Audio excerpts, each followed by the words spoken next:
so grateful and thankful to the Lord because God is great tonight. Amen? How many believes that God is good? All the time. Amen. So we have VIP tonight. LP Rose Malunar. Yeah, welcome. Rose, can you stand? Yeah, Arian, Sister Arian Lacanienta. Amen. Welcome, sis. Terence Benedict Sigasi. Hallelujah. Nandito na anak ni Kat. We are so excited to see them in person. Pogi. Si Sophie. Si Sophia. Sophia. Yes, amen. Leo John, kapatid ni Kat. Amen. Welcome. So let's count. 1, 2, 3, 4. Welcome. Amen. Praise the Lord. So still our theme is submission.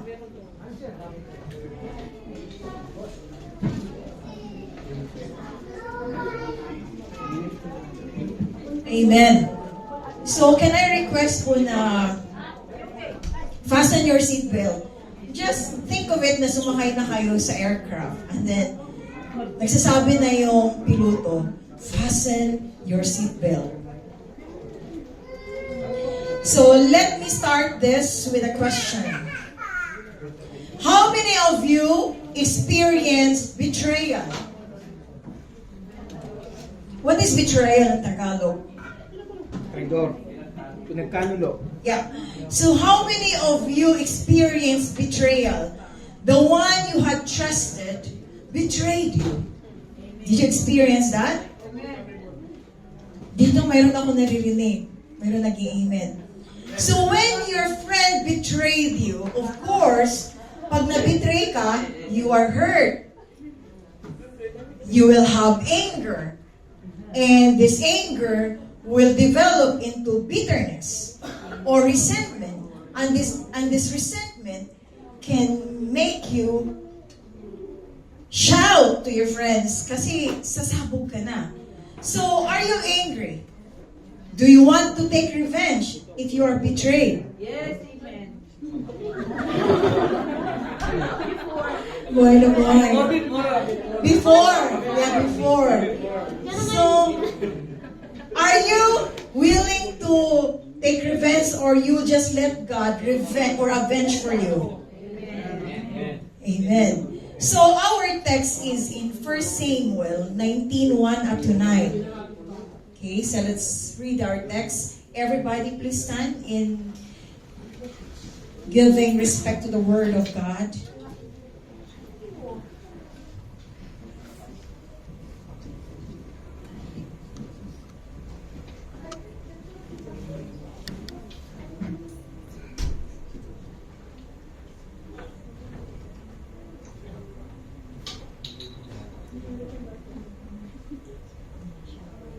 Kasi gusto kasi ni Lord na tahimik. Kaya nagahang yung ano.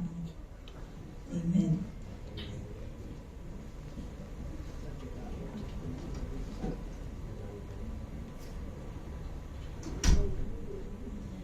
So while nagahang siya, I will just read the word of God. Saul told his son Jonathan and all the attendants to kill David. But Jonathan had taken a great liking to David and warned him, "My father Saul is looking for a chance to kill you. Be on your guard tomorrow morning. Go into hiding and stay there.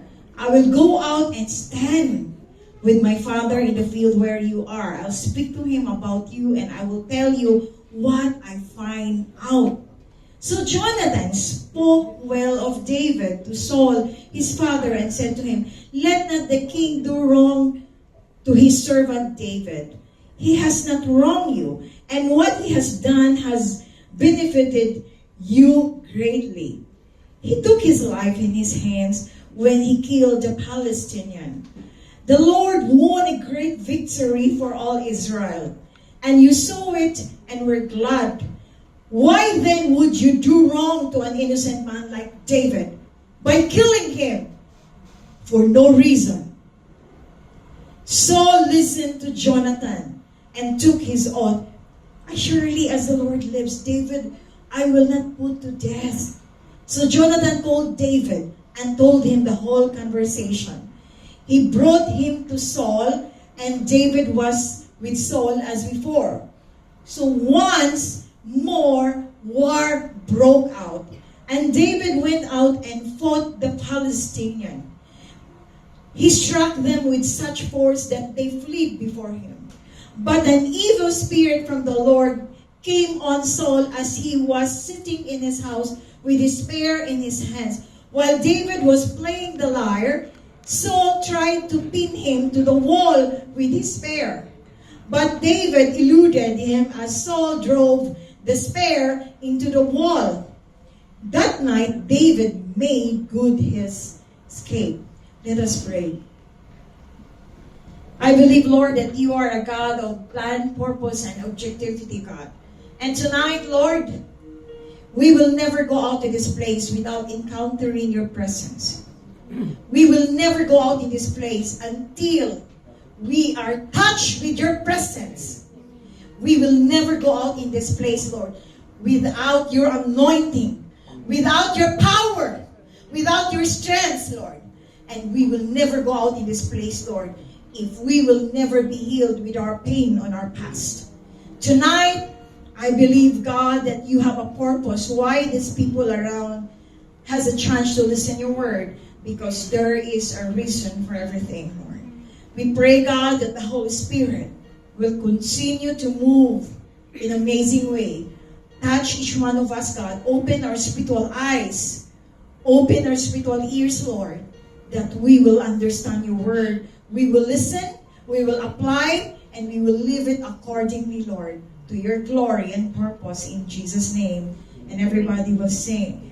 Will say amen. Please be seated in the presence of the Lord. So before we're going to proceed this, let's watch this video clip so that you will understand this video related to our text tonight. One day, Samuel went to Saul and said, "The Lord sent me to anoint you as king over his people, and has entrusted me with a very important message for you. The Lord says that he has decided to punish the Amalekites for what they did to Israel, by not allowing them to pass when they came out of Egypt. Therefore, go and attack the Amalekites right now. Destroy them completely. Do not let anyone live, not even their animals." The Amalekites. I will do everything the Lord has told me. I hope so. Saul gathered his army in Telaim, and when he counted them, he realized he had 200,000 foot soldiers and 10,000 soldiers from Judah. Then he marched to the city of Amalek. But before attacking, he called together the Kenites, the people who lived among the Amalekites, and said to them, Leave this place. Go away and stay far from the Amalekites. I don't want you to be destroyed along with them, because you were kind to the Israelites when they came out of Egypt. When the Kenites heard this, they quickly left the Amalekites' land and found safety. Then they ambushed the Amalekites, and the battle began. The people of Israel won the victory because God was with them.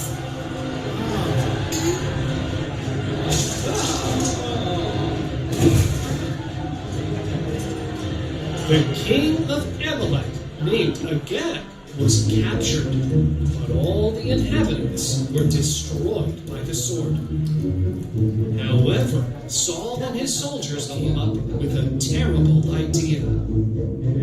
Instead of destroying everything as God commanded, they decided to spare King Agag's life and kept the best sheep, cows, and other livestock because they thought they were too valuable to destroy. They only destroyed what seemed useless or worthless.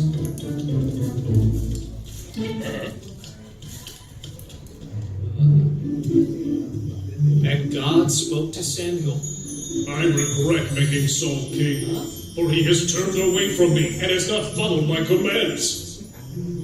Samuel was deeply troubled upon hearing this, and he spent the entire night crying out to God in prayer. At dawn, he set out to meet Saul at Gilgal.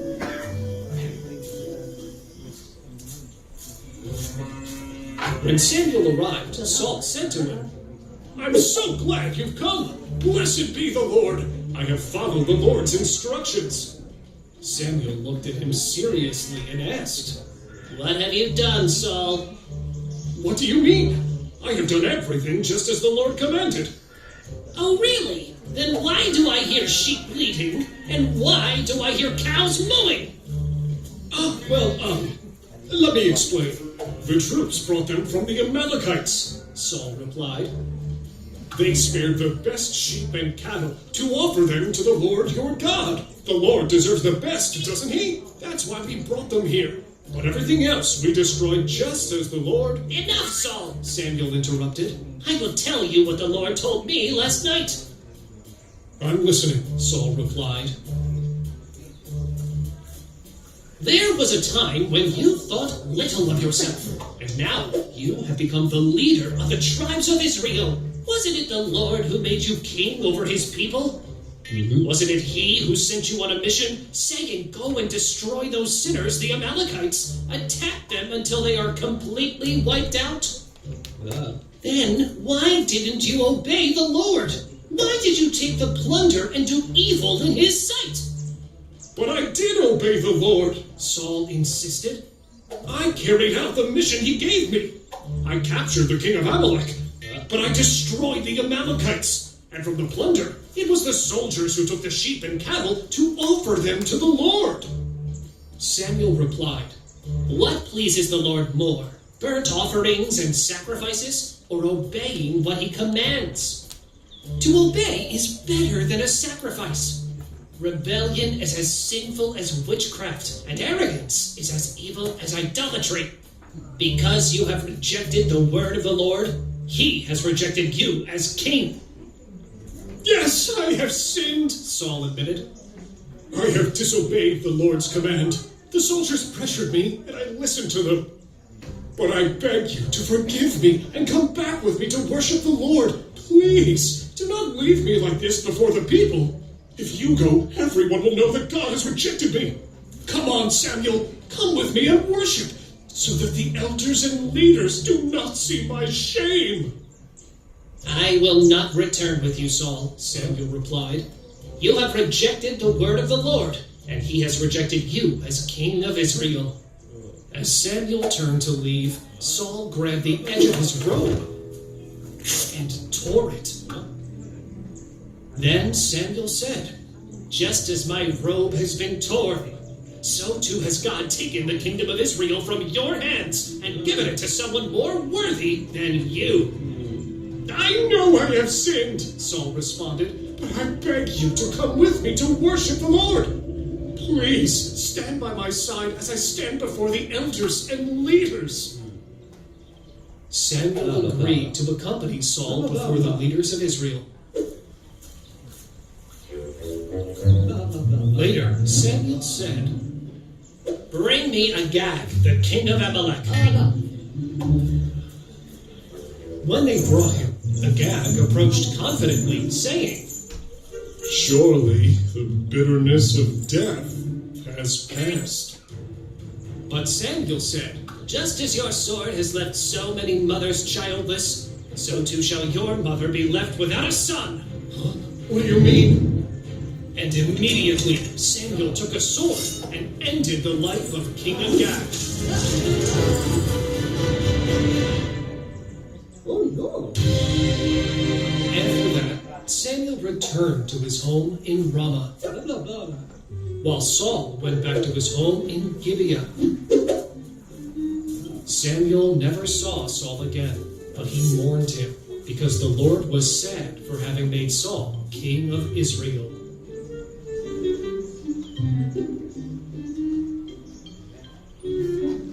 Amen? So, na-enjoy kayo sa cartoons? Na-enjoy kayo? Noon, hindi ko po type yung cartoons, pero yung asawa na ako kay Daddy, gusto niya cartoons eh. So, I started to watch, and then maganda rin pala. So, sino dito mahilig sa cartoons? Can I see your hands? Pag lalaki, gusto nila yun. Pag babae, pero marami din na gusto talaga ng cartoons. Even when I was, pero yung sa elementary, di ba? Elementary pa tayo, mahilig tayo. Yeah. So, God's divine power is a protection in a turmoil situation. The question is, how to have a protection in a turmoil situation? How many of you experience turmoil situation? Turmoil.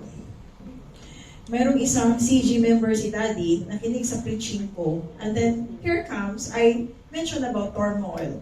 And then they gave a feedback that, you know, when you have a turmoil situation, your situation is not okay. You are in deep agony. You are struggling. So this is what is happening to King Saul because of disobedience. What happened to King Saul? You watch the video clips, right? So you understand it. What happened to King Saul? There was a mandate from God, specifically to King Saul, that he has to obey, to destroy, to vanish all the Amalekites. And what happened to the Amalekites? Yes, they were vanished. They were eradicated. They were destroyed. But there were few people that kinikip ni Saul.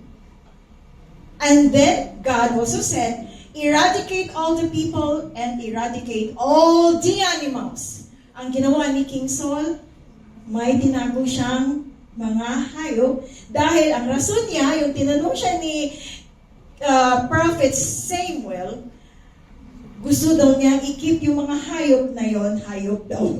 Yung mga flocks na yon, it's because they will bring it as a burnt offering to God.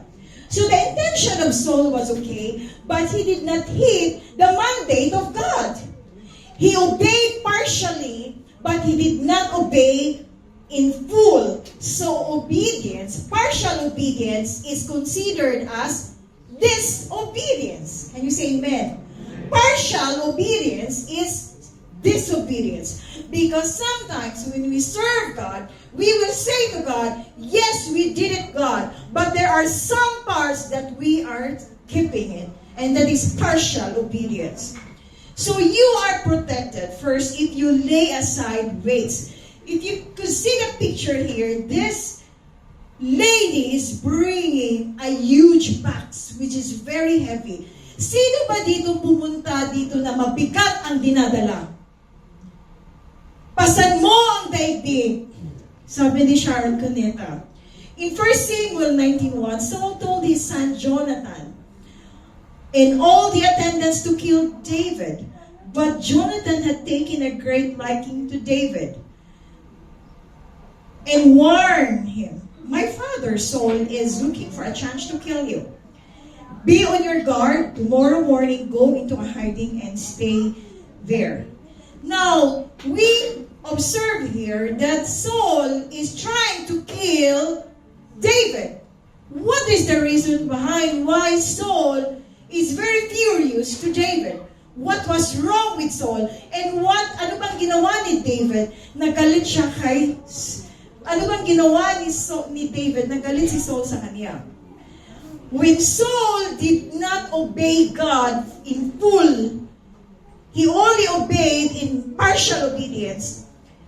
Samuel told to Saul that you will be replaced, you will be dethroned, and somebody will replace you. And that time, God gave a mandate to Samuel to anoint David. And so when Saul heard about it, he was very upset. He was very angry, and he was very furious to David. Kung kayo, magtanong nga tayo dito sa side. Kung ikaw maging Miss Universe, Ira,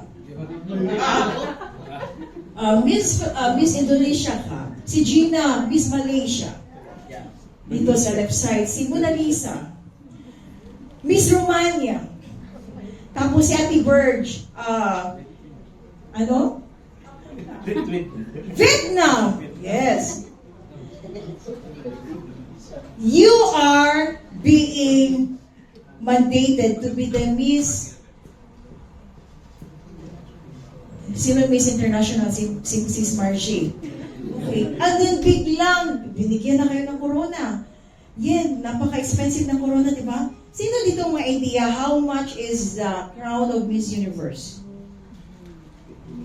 You know the crown of Miss Universe? It goes with gold and diamonds. May isang showbiz tayo ha. Mayroong isang Miss Universe na bininta talaga niya yung crown niya. Kasi malaki ang utang niya. Kaya niyang bayaran yung utang niya with her crown. Alam ninyo ang nangyari? Hiniwalayan siya ng boyfriend niya. Yung nalaman ng boyfriend niya na bininta niya yung crown, assignment din yun yan kung sino yan. So, in other words, ikaw naging Miss Universe and then na-dethrone ka for being Miss Universe, di ba napakasakit? Sis Raj, kung ikaw naging Miss Universe, tapos ma-dethrone ka, masakit ba? Kaya, feel ko ang nararamdaman ni Saul. Yung hindi na siya, na-dethrone siya at papalitan siya ni David, nasaktan si Saul. Kaya, mainit siya. Di ba sa company, pag bibigyan ka ng warning, tapos may bagong i-hire, mainit din ang ulo mo, hindi niya kaya yung bago pa yun eh. Mas magaling ako. Di ba ganun ang mga tao? Di ba kuya? Pag makikita mo na, huwag mo turuan kasi pag tuturuan mo yan, mas maging magaling pa siya sa'yo. Yung sahod mo, mas mataas pang sahod niya sa'yo. So ito yung nangyari kay Saul. Saul speaks things that can destroy our life. Saul speaks about it can destroy our life. Why? Not all literal, but the enemy has a scheme to steal, to kill, and to destroy. If we will not safeguard our life, we will be destroyed. Like the attitude of Saul. It can specifically destroy our mind or become paranoid and restless. Ano nangyari kay Saul? There was something, demons that are attacking to her, wherein he has always an attack and he could not sleep well. And there is a named David na ni-request nila, David, alam mo hindi nakakatulog si Saul. Dalhin mo yung lyre doon, mag-play ka doon. And then when he played the instrument, demons came out. Just imagine, David was very innocent. David was very loyal to Saul. Even during the time of the great giant, who won? Who conquered the giant? Si Saul ba o si David? David, and that time he was already the king of Israel. He was already the king. But Saul never go to the front line. He never go in the front line. He was the king. The king is a warrior, but he was scared with the giant. But David never scared with the giant. So David, in other words, he was very loyal to his Lord Saul. And what is going on to Saul? Bakit mainit ang ulo niya? O nga, no, bakit mainit yung mga tao sa atin? Maganda naman yung ginagawa natin. Ano bang dahilan? In 1 Samuel 20, verse 24 to 27, I'll just summarize this because if we will read it all, maubos yung oras natin.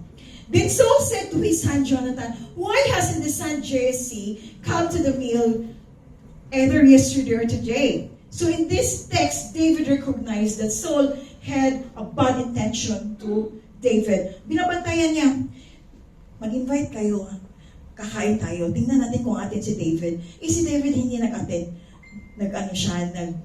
May showbiz siya doon na balita. bakit wala si David? Sabi ng anak ni David, ni Jonathan, ni Saul na si Jonathan, bakit mainit ka kay Saul? Ano bang problema mo? Bakit binabantayan mo siya? Bakit papatayin mo siya? Ano bang problema ni David? Ano bang kasalanan ni David? Ama, he prepared a place for David, but when David is not around, he started to investigate. Alam mo yung gusto mong titirahin yung tao, nag-i-enjoy ka, sa taong gusto mong titirahin na walang kalaban-laban. You know, in the company, there's so many people who do for politics. Do you agree with that? Yes or no? Yes. In our company, there are so many people who are sharpshooter, who will kill if you don't know how to protect yourself. Now, this is the same situation na politika si David ni Saul, na wala siyang kalaban-laban. The only thing that can protect David is God. Because Saul is a king and his first plot is to kill David. The degree of bitterness of Saul was increasing. Sino ba dito nakaranas na yung galit mo was increasing? Parang gusto mong kainin yung tao. Why you should murder an innocent man like David? Jonathan said. There is no reason for it at all. So Saul listened to Jonathan and said, surely as the Lord lives, David will not be killed. Drama lang yung sagot ni Saul. Kasi gusto niya na si Jonathan will not be disturbed of his plan. Remember how David sacrificed to the cause during the fight with Goliath. Lahat-lahat hindi nakikita yon ni Saul. Minsan, we sacrifice a lot, but they have not seen how we sacrifice a lot. And kung ano lang nakita nila, just para ipolitika tayo. And Saul didn't see that side. Kinakain po si Saul ng inggit, kinakain po si Saul ng rivalry, kinakain po si Saul ng jealousy, dahil ang daming fans ni David. Kaya Bro Ariel, nakakatakot pala pag maraming fans. Amen. Yeah. So in 1 Samuel 19:7-10, afterward, Jonathan called David and told him about what happened. And he gave him the warning. You know, the degree of bitterness of Saul was increasing. And the reoccurrence of death threat speaks about the battle. When you are a Christian, this speaks about the battle. Na pag may plan sila, they have a plan to kill you. Pag hindi ka makuha sa una, you will be killed for the second time around. Because the enemy is doing something to steal, to kill, and to destroy your life, especially when you are aggressive in serving the Lord. They will not be threatened if you are not active in serving God. If you are sleeping, nobody will be threatened. But if you are active in serving God, you are active and very radical in serving God, the enemy is threatened. So these trials will increase. So the higher the faith, the higher the degree of trials will be, you will undertake. Kung how you believe na pag marami ang responsibilidad mo, mas higher ang trials na darating sa buhay mo. Sa family. Diba pag isa lang, relax mo na. Pero kung anak mo 2, 3, 4, hindi na basa-basa, diba? We can testify for that because when we have only Casey, I don't have stress. But hindi ko naman sinasabing stressful si Jay, stressful si Debbie, but the commitment that you have is the same thing when you manage a country, if you manage a community, if you manage a church, there will be a great responsibility of it. And you know, David threat, the threat of David increases as the higher the responsibility. So you will encounter, it may be your job, you will encounter this, maybe to your family, or yung sa bahay, yung mga may third eye. Yeah. So, sino ba dito may mga third eye na mga husband? So, you have greater responsibility at home, right? Laba, luto, inis, lahat. The more kasi the higher, ang lalaki ang pamilya, the higher the responsibility. Ito kay David, iba. The higher na tinawag siya ni Lord, the higher na si Saul, grabe ang galit niya. So what are the evidences? Saul attacked David and the evidences of bitterness are shown in this. Let me repeat it again. There was a bitterness of Saul. How do you understand? How do you identify if a person has a bitterness, do you know about it? Unang manifestation is difficulty in resolving conflicts. Difficulty in resolving conflicts. Ayaw mong makig-reconcile. Ayoko. Hindi pa ako ready. Kailan ka ba ready after 20 years? I don't like to go to her and approach because I don't feel like to forgive her. Why? Why is forgiveness a feeling? No. It is not an emotion. It is a decision. Can you say amen? Once you forgive, you don't care about your emotion. You care about your decision, your action to obey God by forgiving a person. Next is act of vengeance. Magre-revenge ka. Pag tinitira ka, titirahin mo na 3 times din. Hindi mo ako kilala. Hindi mo kilala kung magagalit ako. Alam mo ba, hudlom ako sa tondo. So, Kristiyano ka na, hudlom ka pa rin. Paano yun naging, bakit naging hudlom ka pa? Binago ka ba talaga? Na-born again ka ba talaga? O nag-church ka lang? Next, withdrawal. Next, outburst of anger. What is outburst of anger? You can never control your anger. Your anger is from one dimension to another. Nagle-level up. Hindi yung faith mo. Hindi yung pagmamahal ni Lord. Nagle-level up yung anger mo. Sigaw ka ng sigaw. Bakit? Bingi ba mga tao sa'yo? Na dapat kang sumigaw sa bahay? Kung nagagalit ka sa bahay, dapat pa bang sisigaw ka? Kung nagagalit ka? Pwede mo naman kausapin in good way, di ba? Sino sang-ayon nito? Yeah. Kasi pag sisiguan mo yan, hindi yan maintindihan niya. Matatakot yan, matitense yan. Then, ang mangyayari, nervous breakdown ang mangyayari. But if you approach in good way, people will listen and people will understand. Amen? That is good. To resolve conflict is do not shout. Talk in moderation. Talk with understanding. Talk with you have a control. You have control of your temper. Next is subtle attacks, yung rapid. Pagalit ka, diretso kang. Next na naman.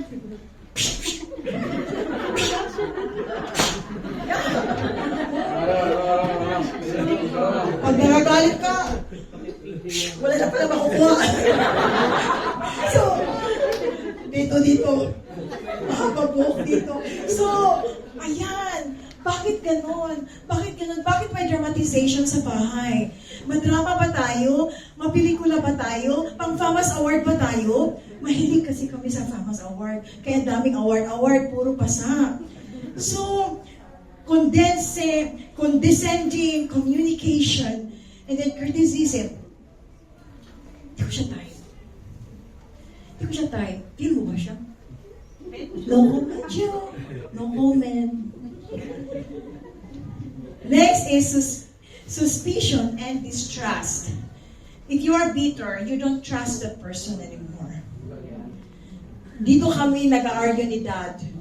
Di ba, Dad? Kasi, noon lang to ha, pag may taong mabibiktima sa akin, after na magdadrama, wala na akong sasabihin kung hindi, I'll forgive at mamahalin ko. Sabi ni Daddy, bakit ang bilis mahal na magpatawad ka? Ang ginawa sa'yo, kakaiba. Sabi ko, why should I keep any grudge or unforgiveness? God forgive me 70 times. How many times God forgiven you? That's why I declare, I will forgive because God has forgiven me. Can you say amen? Amen. And if there is pain on my mind, and if there is something that caused me to remember the pain that what He has done to me, I will speak on my mind and I will say it every day. I will forgive because God has forgiven me. That is what you will say yung mga nasaktan kayo, especially love life. Sino dito nasaktan ng love life? May love life po ba tayo? Gano'n na siya, Tiraj ni Dax. Oh, yeah. So I will forgive. Yun yung gagawin mo, Dax, before you will sleep. Ilay hands mo yung kamay mo, ganyan. I will forgive because God has forgiven me. Amen? It really gave an impact because forgiveness has life. When you forgive, blessing will be open in your life. You know, when you forgive, ang sarap ng feeling, di ba? Magaan pag magpapatawad. Suspension and distrust, hypersensitivity. Kunti lang, pag nadaanan lang, tapos na ganyan lang. Siguro ganito sa akin. Bakit ako lang talaga yung natamaan? Alam niyo, nagmamadali lang yun. May meaning ka na lahat. So that is very dangerous. Condescending communication. Sometimes you are making sarcastic or backhanded remarks to assert superiority. Mas magaling ako sa iyo. Sino na-encounter dito sa church? Nasabihan ka, mas magaling pa ako sa iyo, bro. What is the root cause why Saul behaved that way? Why we thought that we are higher, why we thought that we are superior, that we're in fact, God said, if we bow, if we humble down, and we just live in level to the ground, God will lift us. He will lift us, amen? But if we are arrogant, if we have so much pride, KFC fried chicken, then that is very dangerous. In Hebrews 12:1, therefore, since we are surrounded by such a great cloud of witnesses, let us throw off everything that hinders and the sin that so easily entangles. Ano ba yung kasalanan that easily entangles your life? Ano ba ang kahinaan mo? Ano ba ang mabilis ka matukso? Ano sinabi ni Paul? Let us run with perseverance and the race marked out of us. Never give up. No surrender. You should persevere. There's no storm that God won't carry you through. Can you say amen? Every storm, there's a reason why there is storm, because God knows you can carry it and you can overcome it. No bridge that God won't help you cross. No battle that God won't help you win. You are called to be a winner. Amen? You are a warrior. No heartaches that God won't help you to let go of because you can forgive. He is much bigger than anything you face tonight. God is greater. God is bigger. Leave everything in His hands and embrace this night confidently, knowing that He will take care, He will love you beyond imagination. Can you say amen? Lahat ng kabigatan, lahat ng iniisip mo na hindi maganda, leave it for God. Let God heal you. In 1 Peter 5:7, cast all your anxiety on Him. It means that don't leave anything in your heart na mabigat. Leave it to God. Trust God. Give it to God. Itapon mo lahat yung anxiety mo, yung kabigatan mo. Huwag mong i-keep sa heart mo. You will suffer if you will keep. Because God cares for you. Saul is in a bandage of bitterness and the manifestation of his furious anger to David due to his disobedience to God. Nadamay si David, which is he is innocent. You know that anger doesn't solve anything? Yes or no? Yes! Anger doesn't solve anything, but it builds nothing, but it can destroy everything. Amen? Amen?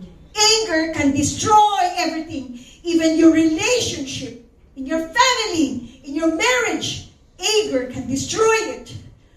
That's why tonight, we have to control our temper for anger, because anger labels you as a fool in Ecclesiastes 7:9. Nobody give us labels. The Bible says so. If you are fun to manifest for anger, you are, yung label mo, you are foolish. What is foolish in Tagalog? Mangmang. That's why in 1 Peter 5:7, cast your anxiety to Him because God cares you. In anger, there is so many relationship that is broken. There are so many leaders, active members of the church nowadays that has no control with their temper. Anger labels you as a fool or foolish. Matapang. Kasi inisip mo, pag matapang ka, sikat supoy. Ano ba yung sikat supoy? Actually, in the Bible, you are foolish. A foolish man never think except he is right with his opponent. Di ba pag nag-aaway ka, nagsisigawan na, ikaw ang nag-iisip na ikaw ang tama. Kaya gusto mong erase yung voice mo. Kasi iniisip mo ikaw ang tama, siya mali. Kaya lang, during that anger, during that level of anger, it can produce death with your mouth because you are releasing curse in your mouth. You're releasing pain, so much toxic in your words. The utterance of your words are very toxic and it can never undo what is done already. That's why the Bible says in James that your tongue is like a fire. It can destroy a world of iniquity. That's why you are going to guard your tongue. Can you say amen? When you do that in your home, when you do to guard your tongue, you guard your life. You protect your life if you know how to guard your tongue. Did you learn something? If you don't protect your life, just speak whatever you speak. Para kang mangmang. You are protected because you allow God's intervention. In 1 Samuel 19:4, Jonathan speaks well to David, to Saul his father, and said to him, "Let not the king do wrong to his servant.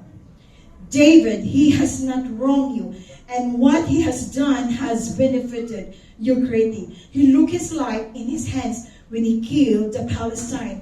The Lord won a great victory for all Israel, and saw it and with glad. So why then would you do wrong to innocent man like David by killing him for no reason?" Ito yung tanong, ito yung argumentation ni Jonathan na anak ni Saul. Bakit papatay mo? You know, there is an intervention here. The prophets gives a warning that David will be killed. And so David escaped. Samuel also escaped kasi mainit na si Saul eh. Alam mo yung mainit, kukuha na yung sandata eh. Sino ang matapang dito? Papatayin ko. So, kapo na sila, nag-escape na sila.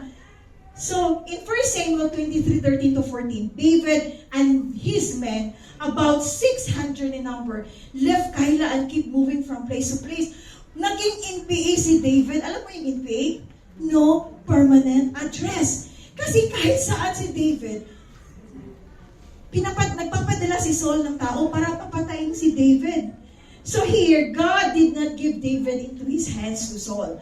In this text, we understand in Samuel 23:13-14 that God did not allow David to be perished into the hands of Saul. Why? Why he was not being perished? Because God has a special plan of Saul. You know, if it is not your time, hindi ka talaga mamamatay. Because God will protect you. Because God has a special plan for you. When there's a way that the wicked people wanted to destroy you, once you do the right thing and you ask God for God's protection, God will protect you. Can you say amen? And He will put His shield upon you, and He will bring your thousands of angels to guard and protect you. Kaya sabi ni David in Psalms 91, "1,000 may fall at your side, 10,000 at your right hand, but it will not come near to me. It will not come near to you. You will only look with your eyes and see the recompense of the wicked. Because you have made the Lord your dwelling place, the Most High, who is your refuge." What will happen to you, church? No evil shall be allowed to befall you. No plague come near to you. Can you say amen? So in 1 Samuel 23:13-14, David and his men, they were aware that there was a constant attack, but God never allowed that David will die. God didn't say, we will understand everything that will happen on the way. Kasi pwede mag-isip-isip si David, bakit wala na akong araw na hindi ako pinapatay? Bakit tago na lang ako ng tago? You know, there is a purpose. God didn't say that we will understand everything that will happen. Kung kayo naranasan ninyo to, na everyday, grabe ang tremendous na attack sa buhay niyo. Grabe yung challenges, parehas kay David. You know, all things work together for them who believe according to the purpose of God. Can you say amen? Lahat na nangyari sa inyo, yung turmoil, lahat ng problema, lahat ng pinapasan ninyo, lahat ng challenges sa company ninyo na naranasan ninyo, hindi yan aksidente. God allowed that because God wants to see how you react things. God need not so particular about your situation because He can change. He can change it in a rapid way and solve the problem. God is looking how you respond to your condition. If you respond it positively, if you respond it with faith to God, then you will persevere. Can you say amen? Never look to the storm. Never focus to the storm. Focus to the one who will solve the storm. And He is our great God. Amen. He will never leave you. He will never forsake you. And He will protect you. And He will uphold you with His marvelous light. He will intervene in your circumstance. And He is going to turn them around. Because you will see Him. You know, I believe that God, the one that you serve, is the only God who can protect you. No one can protect you in this world except God. Amen? He will put His shield upon you against destruction. Saul was deceived because of his disobedience, and he was coming to take revenge to an innocent one. But David has a great God, a God who will deliver him from destruction. And the same God that David served, who protect his life against the furious plan of Saul, is the same God who will protect you. Did you receive a threat in your company? Did you receive a threat from your friend? Did you receive a threat from anybody? Tonight, this is not an accident. If you receive some doubt, fear, confusion in your life, bakit ganitong buhay ko? Bakit nagsiserve ako ni Lord? Committed ako ni Lord, pero bakit ganito nangyari sa buhay ko? You have so many questions. Did you experience that? You have so many questions. Tonight, God will just give you a clarity. God will give you a clarity that He will deliver you from the turmoil that you are experiencing tonight. Can you say amen? Your faith can deliver you. If you have no faith, that is a big problem. Your faith can change your condition tonight. Kaya nga, ito yung nangyari sa akin. When I almost died, more than 2 years ago, I almost died.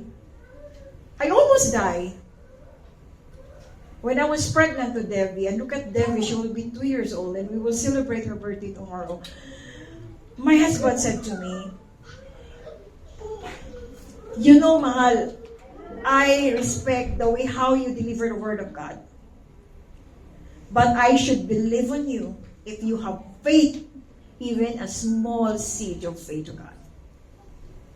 That is what he said to me. Have faith, even a small seed to God.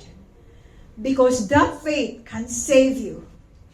And you know, when he said that, I cried. Because what I did, I gave some jewelries.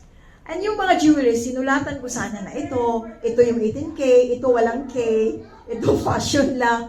Kasi there was a negative thoughts on my mind saying that I will die. So sabi ko, walang kaalam-alam ang asawa ko regarding sa bahay namin. Kasi, bakit? Yung binili namin, doon sa Mindanao, Taga-Luzon si Daddy. He never knew yung lahat ng mga transaction. Sabi ko, isusulat ko kaya one by one, no? And then, he never knew about the farm. Kasi, bakit? Malayo yun. Kung city to, kailangan pa ng 5 hours para pupunta sa farm. Then, wala namang knowledge si Daddy sa farm. Kasi, wala namang details. Ako nga, hindi ko nga alam. Hindi mo alam, Dad, no? So, sabi ko, isusulat ko kaya yung details. Isusulat ko kaya. Farmville lang nalaruan ng alam. So, siguro, alam mo yung farm, 1 kilo of soil. So, alam ninyo, you know, I was really challenged by Daddy when he said to me, you know, Mahal, I respect the way how you speak the Word of God. You are very strong in spreading the Word of God. But I want you tonight to have faith to God, even a small faith. Amen? With your condition tonight, if your condition is not okay, just have even a small faith to God because you believe that God can resolve your problem. Can you say amen? Hallelujah. I believe that God will come down and rescue each one of us because God is not limited with time. God is not limited with space. God is not limited with distance. He can do miraculously because God is a miracle working God. Before, I don't understand the miracle of God. I just read about the miracle in the Bible. But when I started to be serious in serving God, and when I started to lay hands on people, and I saw people healed, I saw demons flee, and I saw the miracles of God, and even to my husband, I saw the miracles of God. And I said to myself, this is God. This is the God that we serve. He's alive. He's not only in the Bible. He's a miracle-working God. And you know what God did to David before? There was a great miracle in his life because in that great turmoil that he experienced, God is there to rescue David. Can you say amen? Makatulog ka ba every day you know that you will be killed? Alam niyo yung problema niyo, malayo kay David. Kasi kayo, ang problema lang ninyo papadala sa Pilipinas. Si David, ang problema niya every night, kung mabubuhay pa siya kinabukasan. Kasi king na, prime minister na yung papapatay sa kanya. And you see, David was not disturbed. He lived to be a normal citizen. He lived to be a normal warrior of God. And he even protect the life of Saul. Even Saul wanted to kill him. And there was a time that Saul, they confronted. Gusto na ni Saul. Alam niyo yung kulang na lang, nandito si Saul, papatay na ni David. Nandun na si Saul. Nandun na si David patungo kay Saul sa cave, tapos pwede na ang susuntukin. Pagsuntok. Grabe talaga dito, pang famous dito. Siguro may mga nakapag-attend siguro ng mga workshop sa talent dun sa ABS. Kasi ang bilis. Ito, mabilis sila gumalaw. So there is, now you are protected by God if you honor God. Who among you here honor God? When you honor God by putting God first in your priorities. The word of the Lord says in verse 8, there was a war again. David went out and fought with the Palestine and struck them with a great blow, and that they fled before him. Now in this text, we understand that David had protected the people against Palestinians. And he put God first, prioritizing to protect the people of Israel. Mas inuna pa niya ang mga tao kaysa buhay niya. David was fearless. David has a strong warrior. He is also a good sign that his calling is a king. He is a leader. Bakit hindi nagkamali? Hindi pwedeng magkamali ang Panginoon. Bakit worthy si David as a king? Because he is fearless. He is militant. He is warrior. He has a great personality that he never retreat. No surrender. No retreat. Ganun si David. So this way, ang nangyari, mayroon silang i-defeat na kalaban. Anong ginawa ni David? Dumiretso ba siya sa mulong? Hey, attack na tayo. Ganun ba ang ginawa ni David? Anong ginawa ni David? 1 Samuel 23:1-3. When David was told, look, the Palestinians are fighting against Keilah and are looting the threshing floor, he inquired of the Lord, saying, shall I go and attack these Palestinians? The Lord answered him, go attack the Palestinians and save Keilah. So when you execute any decision of your life, when you execute your decision in your ministry, in your relationship, in your marriage, in all aspects of your life, did you inquire to God? Or you just decide directly? Or you just immerse yourself into the water without consulting God? Now take note that David inquired to God. He had consulted God. He never executed anything without consulting God, especially when he will do an offensive attack against the enemy. Listen, God is not only a part of your life during Saturday service. He is everything. Can you say amen? God is everything in my life, in your life. In every endeavor you will undertake, we should put first God as your priorities. Seek ye first the kingdom of God, and all these things shall be added or given to you. Can you say amen? Seek ye first the kingdom of God. Prioritize God before your part-time. Prioritize God before yung mga activities ninyo na gusto niyong puntahan. You are on God's mind all the time. Do you know that? That you are on God's mind all the time. Before the foundation of the world, He has a special plan for you. Because God loves you beyond imagination. To give you hope, to give you a good future. But the problem is, we don't return to God what is due for Him. Alam mo yung binigay natin ni Lord, portion lang. Portion lang. Kung ito yun, binigay lang natin to kay Lord. But this four, we own it. Tayo ang nag-navigate sa buhay natin. But if you give it all to God, your life will never, never be the same again. And you will experience breakthrough. There's a danger of forgetting God. Not giving Him as a priority of your life. Why? Tanungin ko kayo, pag pumupunta kayo dito sa Father's house, naiiwan ba din yung mobile ninyo? Bihirang-bihira naiiwan ang mobile ninyo. Bakit? Priority ninyo ang mobile ninyo. Yung FB ninyo, yung Insta ninyo. Cute ba ako dun sa Insta? Okay ba yung live? Okay ba yung reflection sa live?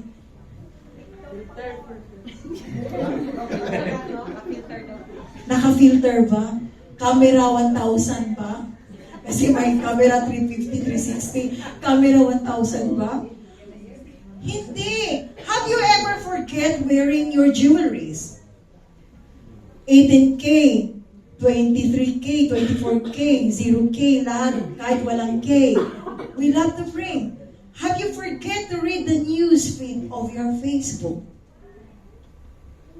Have you forget to read on Insta? Never, never.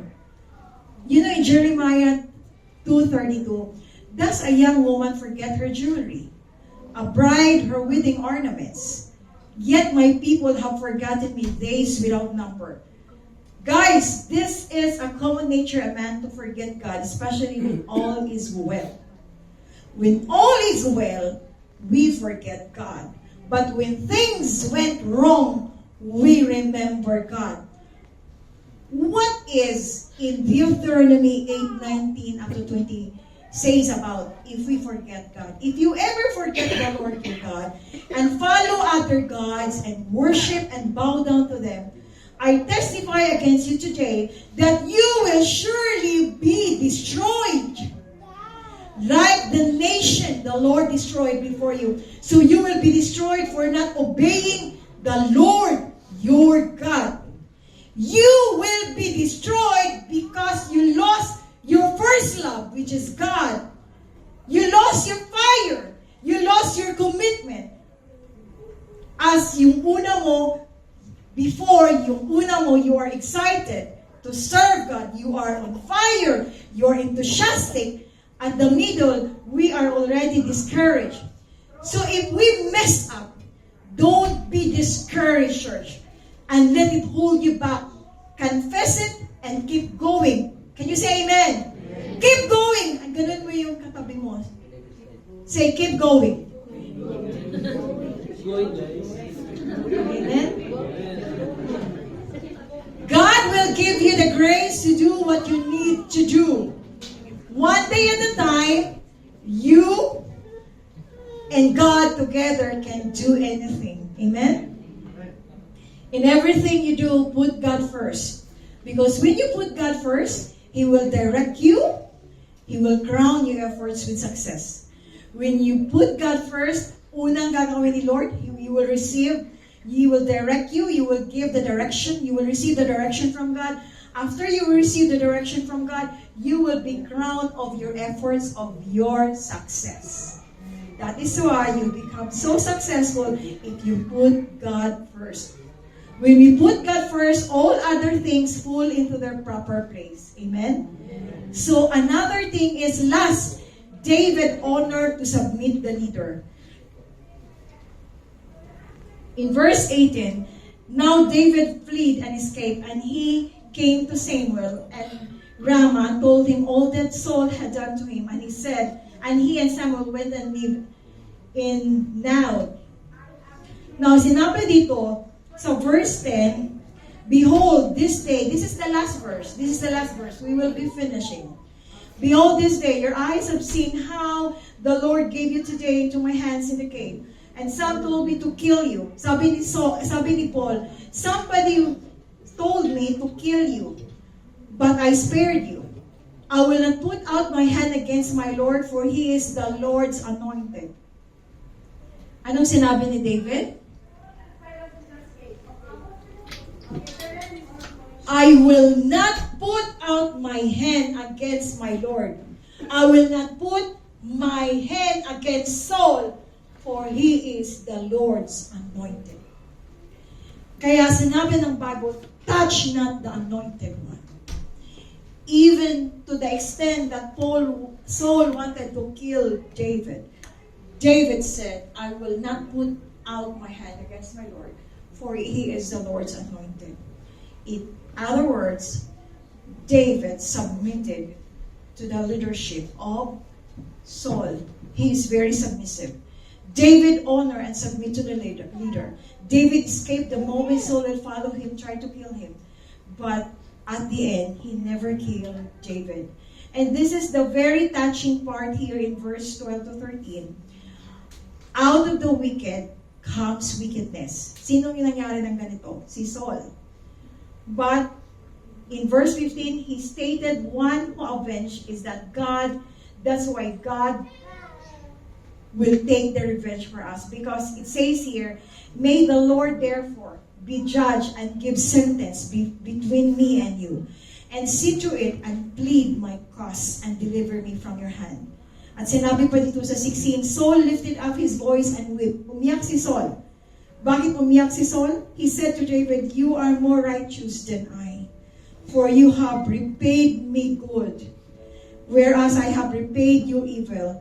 Kaya sinabi ng Bible, do not overcome evil with evil, but overcome evil with good. Can you say amen? Amen. If people will do evil things against you, in your family, in your community, in your church,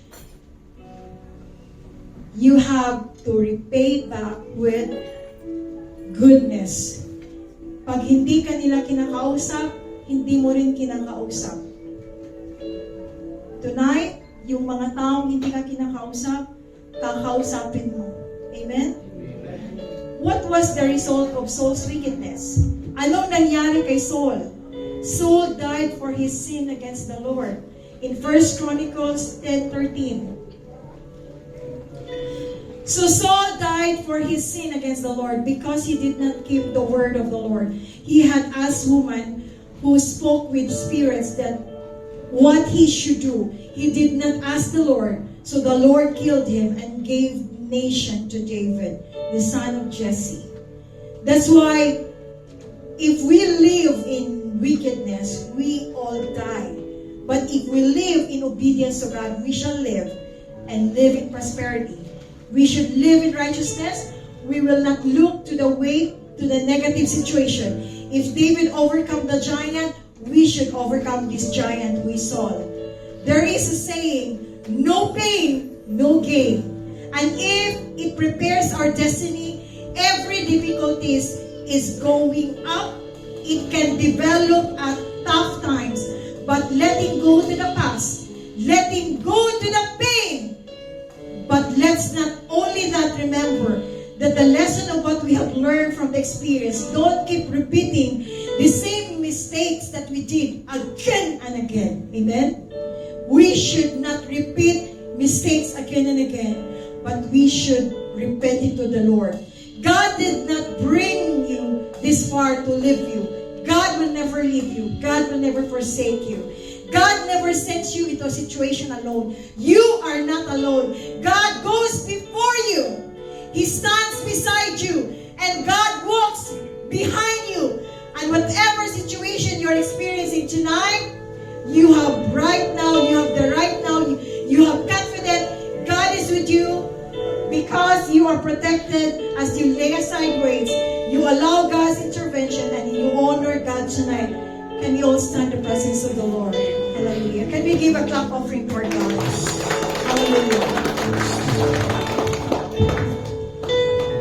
Lord, sa lahat ng mga naramdaman namin na weights, kabigatan, Lord, yung pain namin sa nakaraan, O God, who caused us to have pain in our past, in our community, to other people, God, we are going to surrender it to you tonight. We surrender every pain of our past. We surrender the pain of our family, of any relationship, and even to those people who cause offense to us. We surrender it all to you, Lord. And tonight, Lord, we declare forgiveness. Can you say amen? Amen. Say, we declare forgiveness. I declare forgiveness. I will forgive.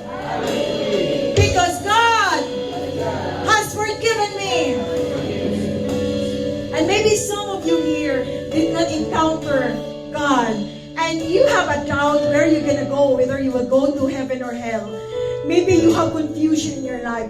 This night, there is a plan of the Lord. The word of the Lord says, for God so loved the world, that He gave His begotten Son, who is Jesus Christ, that whosoever believes to Jesus, you have eternal life. If you believe that Jesus tonight, that He has risen from the dead, God raised from the dead, and tonight you will get the salvation.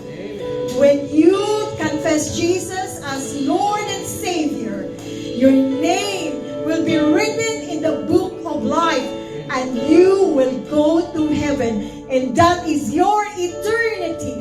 Who would like to accept Jesus? Raise your hand. Can I see your hands? Hallelujah. Can we say this, repeat this prayer after me? Lord Jesus, I accept you as my Lord and Savior. Come into my life. Live into my life. Rule into my life. You are my Lord and my Savior. I believe, Lord, that when I will die, I will go to heaven. Can I pray for you? Lord, thank you for the people who accept you as Lord and Savior. And tonight we believe that thousands of angels are visiting in heaven because they accept you, Lord, as Lord and Savior. We thank you, Jesus.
we will sing.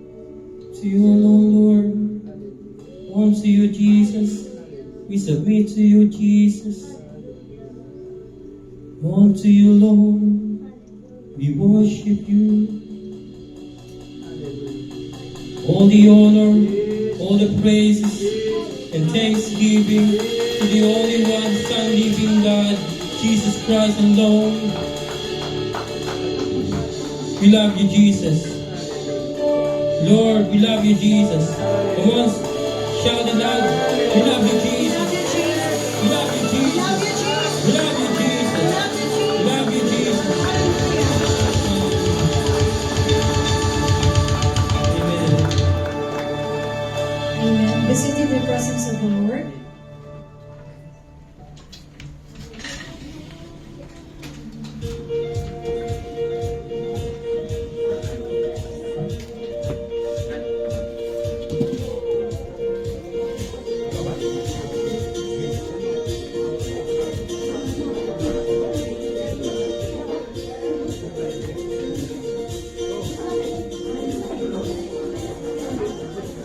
Amen. Are we blessed po? Say amen. Ayan, magising tayo lahat. Ayan, dadako po tayo sa ating tithes and offering.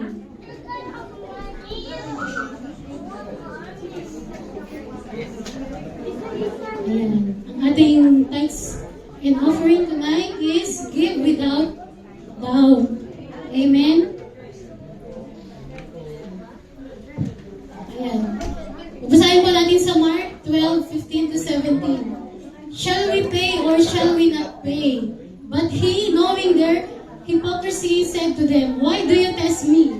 Bring me a denarius that I may see it. So they both brought it, and he said to them, whose image and inscription is this? They said to him, Caesar's. And Jesus answered and said to them, render to Caesar the things that are Caesar's, and to God the things that are God's. And they marveled at him. Amen. Ayan. Magandang gabi po sa ating lahat. Please silence po. Ayan. Welcome po sa CGPMI Musafa Church. We are so happy to have you all here today. And we believe that God is going to do something awesome in your lives in this service. In a moment, we are going to take up this week's tithes and offerings. So you haven't prepared your gift, now would be a good time to do so. So are you ready to give your tithes? Amen? Yeah. Before we receive offering, let's have look into God's words in Leviticus 27:30.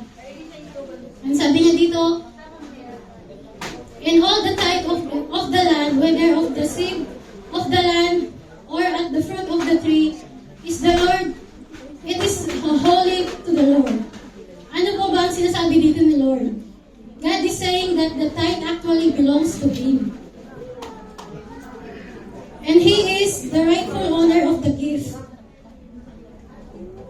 But let's also look in the New Testament and find what Jesus said about the matter. In Mark 12:15-17. Yan, we see Pharisees testing Jesus, attempting to trick Him into saying the wrong thing. They asked Him if it was lawful to pay taxes to Caesar, the ruler of Roman Empire, to whom Israel was subject to at the time.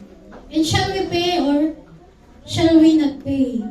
But He, knowing their hypocrisy, said to them, why do you test me? Bring me the denarius. Yan nga yun sa Mark 12:17. So ano po ba ang gustong ipahayag ni God? Ano ang mensahe niya sa atin? Simple lang po. Ang gustong sabihin ni Lord sa atin. Jesus says to give God things that what is for God. That is what we just read where God says that the tithe belong to Him. So yung 10% na yun, belong yun kay God.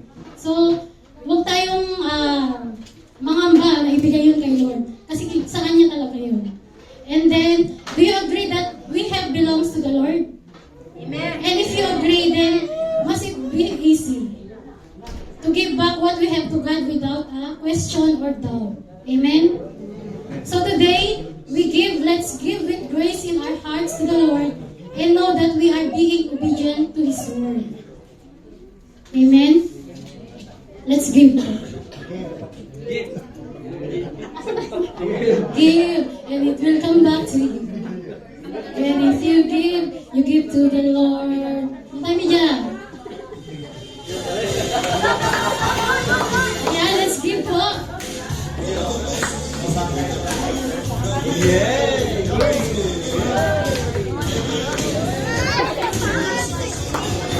Ayan, dumadami ang ating kids. Amen. Si Jipemay mo sa apa kids, dumadami na. Amen.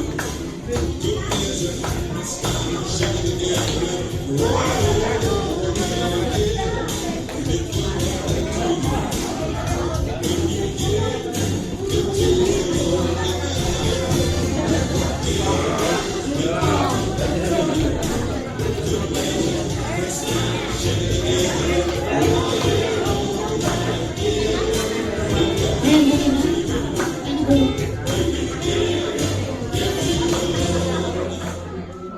Let's all... Ayan, may pahabol pa. Wait na. Let's all stand po and we pray for the our thanks and offering. Hallelujah. Hallelujah, hallelujah. Lord, we thank you, Lord, that you are the maker of heaven and earth.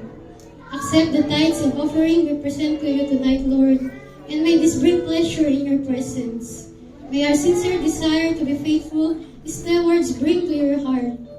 Please help us to be diligent, savers, and wise spenders. We ask that you will give us the wisdom to apply our hearts unto understanding.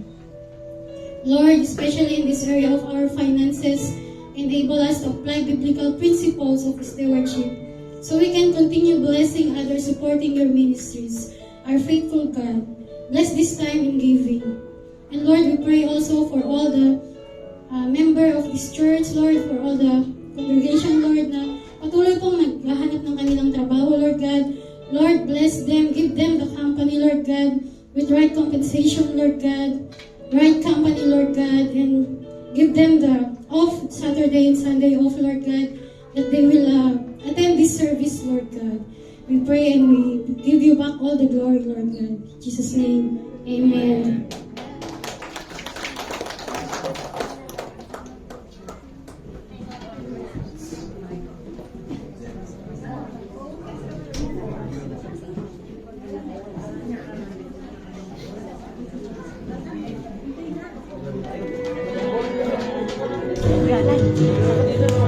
Ayan, pwede na po tayo muna.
I baptize you in the name of Jesus.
Next week po natin i-distribute ang certificate because we're running out of time. Shall we stand in the presence of the Lord? Hallelujah.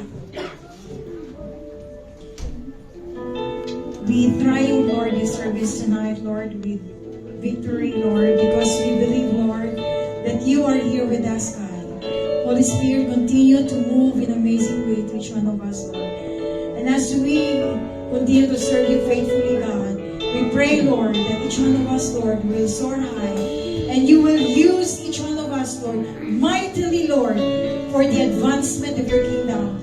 Do not allow, God, na yung mga nag-a-attend dito, Lord, na hindi sila magagamit, O God. But we declare tonight that each one of us, Lord, will be used mightily for the advancement of God's kingdom. Lord, we will never allow that they will never experience your power, O God. So tonight, be glory, honor, power, majesty, dominion, authority to the King of all ages, Jesus Christ, the Son of the living God. Tonight, Lord, we declare, Lord, victory upon victory. Receive the blessings of the Lord. Receive the anointing of God. Receive the victory. Receive the breakthrough. Receive, hallelujah, the anointing, the tribal anointing in the name of Jesus. And everybody will say, amen and amen. Can we give a clap offering for God?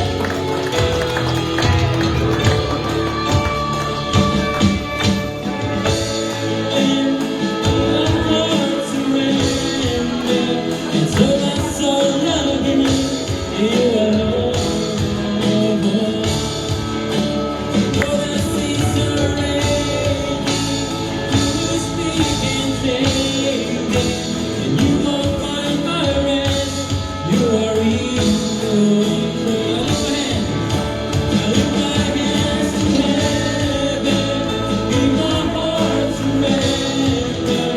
I tell my soul again, you alone. And though the seas are raging, you will speak and tame them, and you will find my rest. You are in control. Amen, Lord. Hallelujah. All the glory belongs to the Lord. In the name of Jesus. Amen and amen. Hallelujah.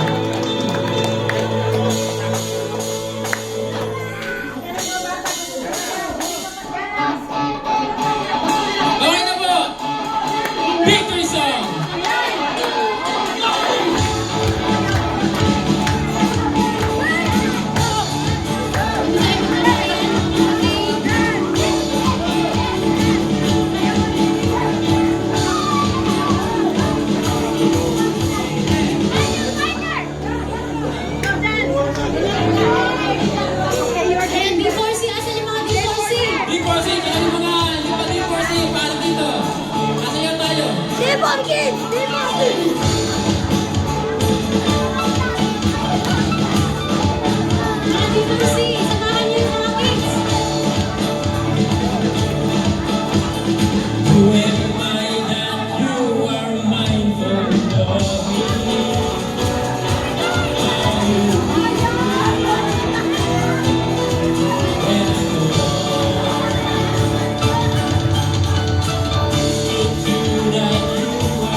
Nasa.